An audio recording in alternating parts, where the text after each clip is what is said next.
UFC 211. We're hanging out in Dallas thanks to Fierce Supply. Check them out at fiercesupply.com. This is my friend Luke Thomas. Luke, I don't like people who work at MMA media, but I like you. Please explain. Which is interesting because most people want to punch me in the face. Oh, that's maybe in a technical way. I don't know. Yeah, no, we're two birds of a feather, right? Yeah, maybe. You like to watch a little tape? Yeah. I like to watch a little tape. Yeah. And hey, here we are. It's true. Fighting is a really cool thing. And traveling around and watching people fight and talking about fighting is a great gig, right?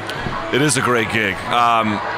It's a tough gig, though, isn't it? Yeah. I'm tired right now. You feel like you watch someone really good, and you feel like, yes, you owe them, and I don't want to miss something, and you want to get it right, and certainly no one's going to cry for us. I mean, here we are. Yeah. But I think you're right. Like, you feel the call to action to do the job the best you can, and I'm every time, like you, I'm making mistakes and doing things well and just trying to get better.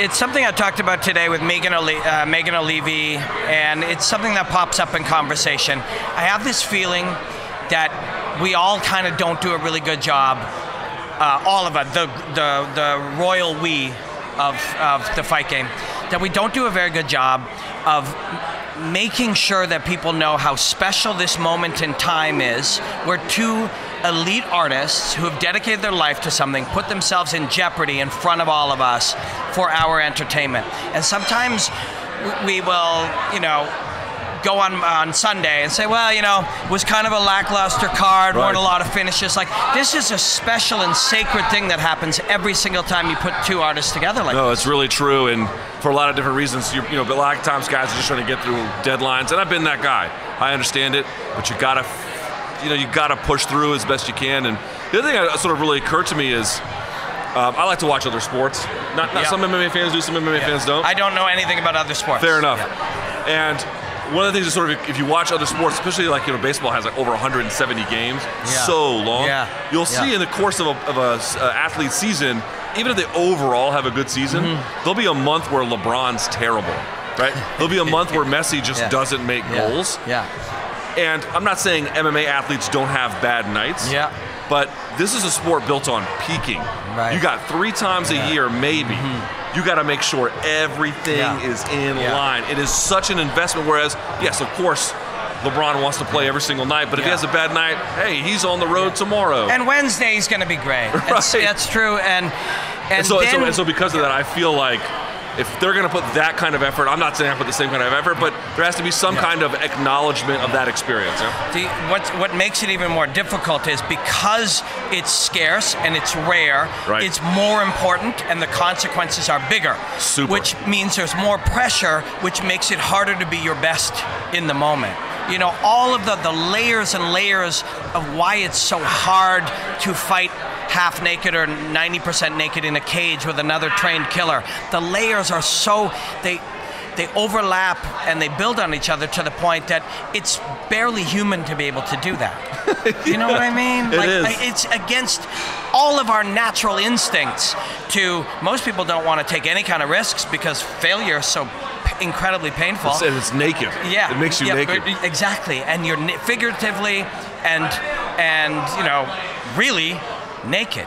And it's a really wild thing, and somewhere in there, and I think that's one, I just kind of like you, but I also think it's one of the things I like about you is you treat it with the respect that it really should get. That's really the hardest part of the job is, number one, like having a competency.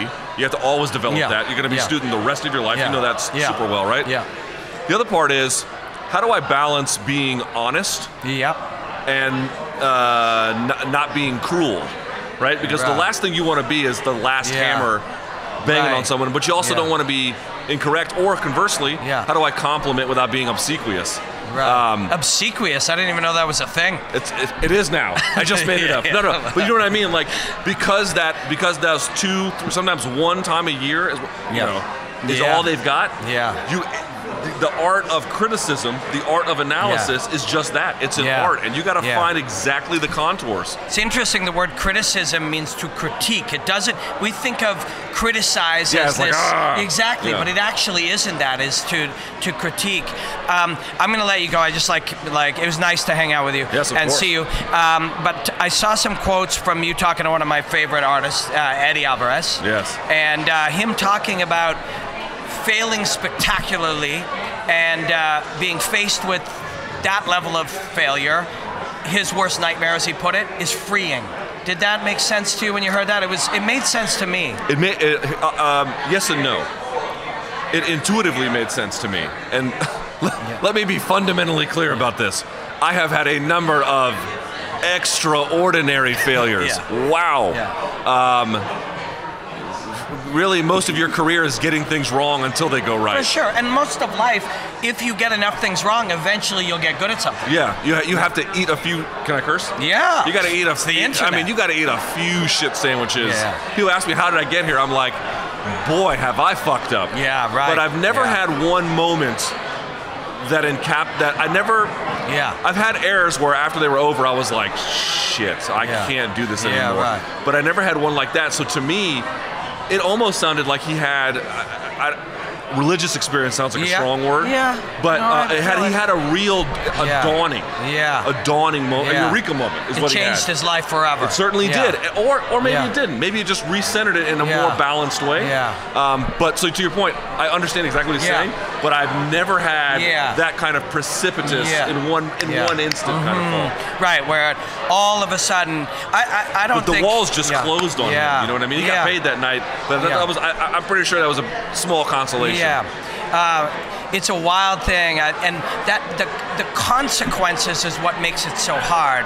And the fear of failure is why most people don't get to where Eddie Alvarez is. Right. But there's a value in that level of failure for who you become as a human being and what you know about yourself for the rest of your life.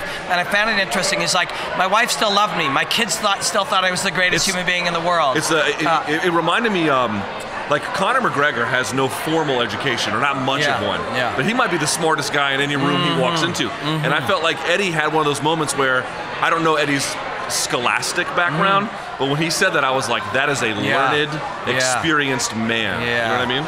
And so are you, my friend. Thank you, buddy. Thank you for hanging out. Robin Black, subscribe to his channel. He's out here. Look at this guy in the middle of a bar hustling his ass off. Subscribe right now.